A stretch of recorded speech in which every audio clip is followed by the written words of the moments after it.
Hello, boys and girls. We are looking at end of the year project for math.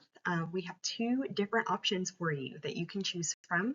And so I will be walking you through how to complete it in this recording. You get to choose one option and you will send me a picture of it when you are finished via email so that I can give you credit for completing the end of the year project for math. So let's go ahead and dive right in. We always want to start off with our morning greetings, so go ahead and repeat after me. I am kind, I am smart, I am loved, I am important, I believe in myself, I can do anything. And our class mission statement, our mission is to always help others, to try even when it's hard, to be kind to each other, and to be kind to ourselves. For question check-in, let's go ahead and make sure that those listening ears are turned on. You can show me that your eyes are on my screen. Hold up cactus hands for me. Show me that you're not holding any toys, pencils, markers, anything that could distract you. Wave good morning. You can put those hands down and take a deep breath. Go ahead and let that breath out. Are you going to give this lesson your absolute best? Give me 2 thumbs up. Fantastic. Remember, we are recording every lesson that we have here. Sorry, I skipped it. We are recording every lesson that we have here. And don't forget about classroom rules. Lesson goals for today. I can complete the shape art project or I can complete the sticker graph. Now, you are more than welcome to complete both if you'd like to. They're both super fun, but you only have to do one. Great, so good morning today. You will choose which end of the year project to complete, shape art or sticker graph. If you would like to complete option 1, the shape art project, you can follow the instructions that are coming. If you would like to go straight to option 2, then you can skip over this part of the recording for option 2. These are the materials that you will need for the shape project.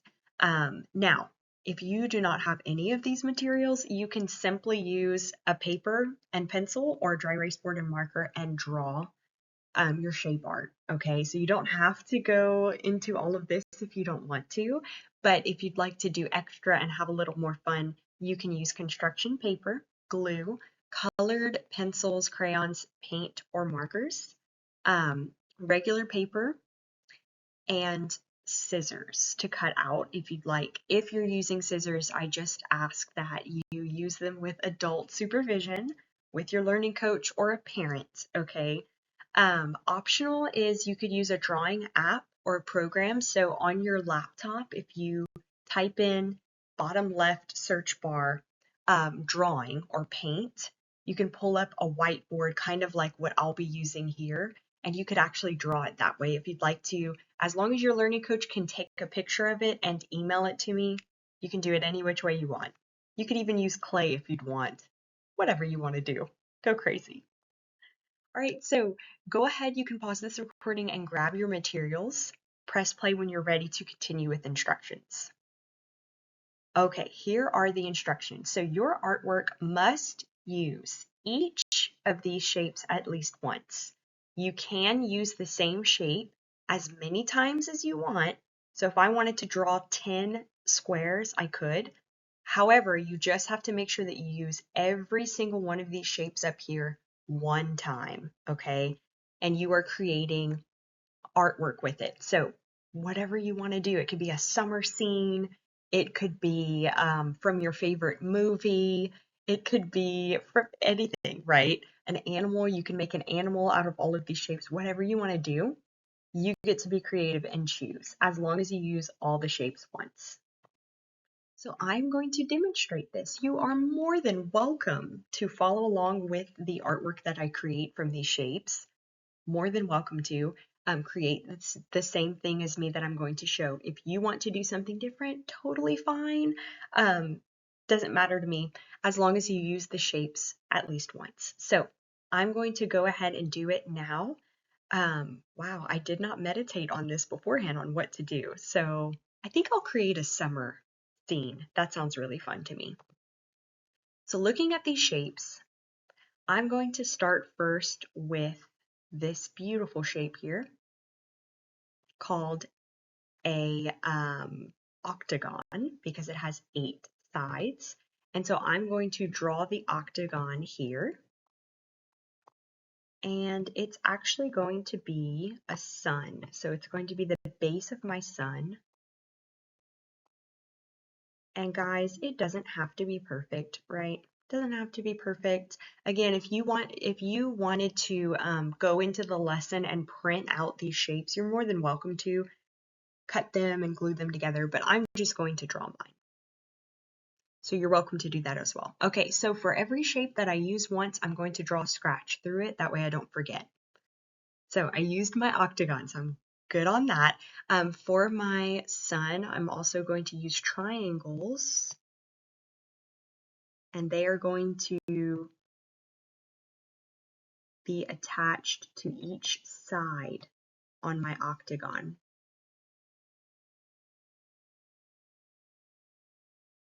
Okay, so I used 8 triangles there. So I'm definitely good on the triangle. Use the triangle, use the octagon at least once. Now I'm going to create something new. I think I'll create a pool. Okay, this is going to be my pool, which we know that this shape is a rectangle. So I used my rectangle. I can scratch that out. What should I do next?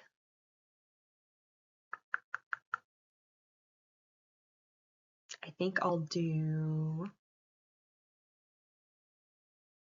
a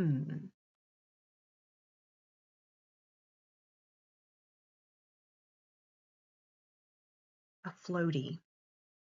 Right, my floaty is going to be right here, my rhombus. Okay, and then I'm also going to have a house shape. I'll do my house red.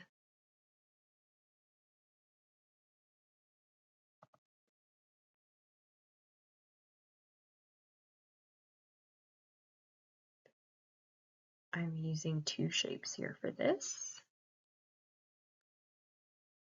Okay, I just have 1, 2, 3, 4 more. Go ahead and do a tennis court here using this shape. And let's see, my tennis ball is in the court. Let me just kind of shade in the grassy area there. And my tennis ball is round. It's kind of hard to see, but there it is. So I used that as well. Okay, now I have 2 shapes left. Let's see.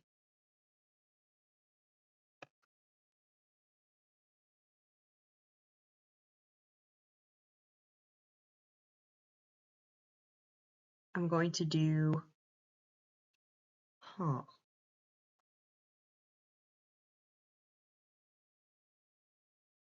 think I'll do this as floaties that a person is wearing.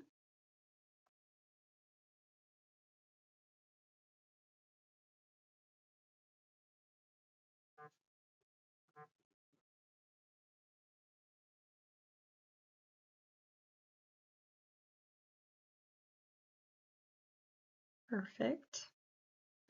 And then why not have a friend wearing the other shape, the pentagon.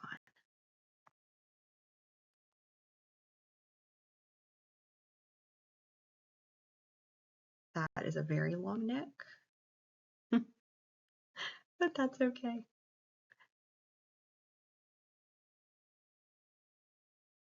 All right, perfect. There we go. I used all of my shapes for my summer picture. All right, boys and girls, you may now take a well-deserved brain break, and then we will jump into our last, our second option for your math project. So if you need to go back and finish your first one, if you selected the first option, you could just go back in this video, pause it wherever you need to, and continue. But now, if you're finished, you can take a brain break, and we're jumping into the second option. Again, you only have to do one or the other, but if you'd like to do both, you're more than welcome to.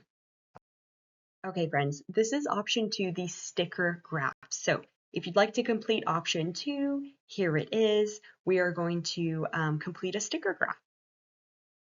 The materials you will need are a paper or dry erase board, pencils, pens, or markers.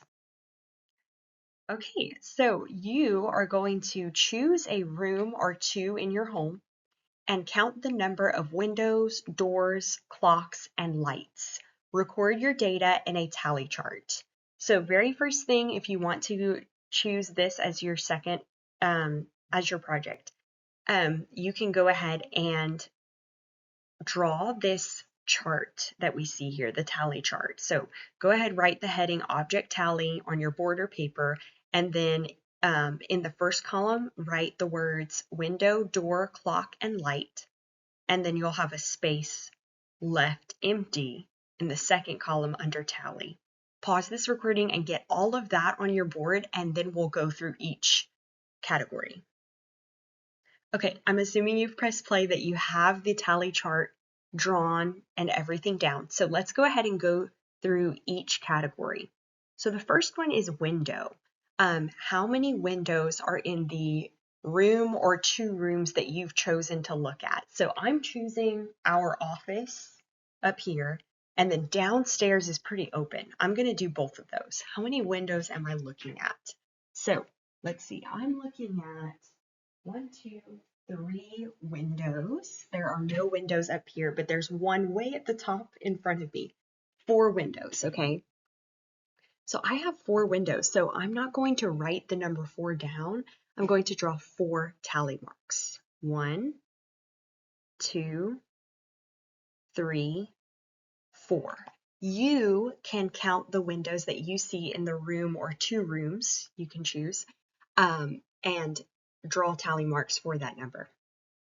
When you're ready, so you can pause this recording and press play when you're ready for the second category. Okay, second category is door. How many doors are there? I have 1 door. Actually, no. I have 1, 2, 3 doors. Awesome. Okay, pause this recording. You can press play when you are ready for category 3. Okay, I'm assuming you're ready with category 3. How many clocks are there? So I believe there are 2 clocks. 1, 2. And then last but not least, you can pause this recording, press play when you're ready for the last category. Okay, last category, lights. How many lights? This one's kind of hard. So I have 1, 2, 3, 4, 5, 6, I believe 6, 7. 7 lights. So these tally marks, it's going to be a lot. Ready? 1, 2, 3, 4. Remember, when you have 5, the 5th tally mark crosses through all the 4 ones. 5, and then 6, 7. Your tally marks should not be the same as mine, but maybe they are. Go ahead and finish this. You can pause this recording to finish. And again, guys, make sure that you have your learning coach take a picture of either your project from option 1, finished, the shape art, or you're taking a picture of this one, learning coach, this tally chart, and emailing it to me, okay? That way your student receives credit for completing their end of the year project. All right, great work, everybody. Let's review what we learned. So we completed one of the end of the year project options. Again, you're more than welcome to complete both of them if you'd like to, but you only had to choose one. And we had a lot of fun. This was super fun. I hope you enjoyed it. You may log off of here, and I hope you have a great rest of your day. Bye!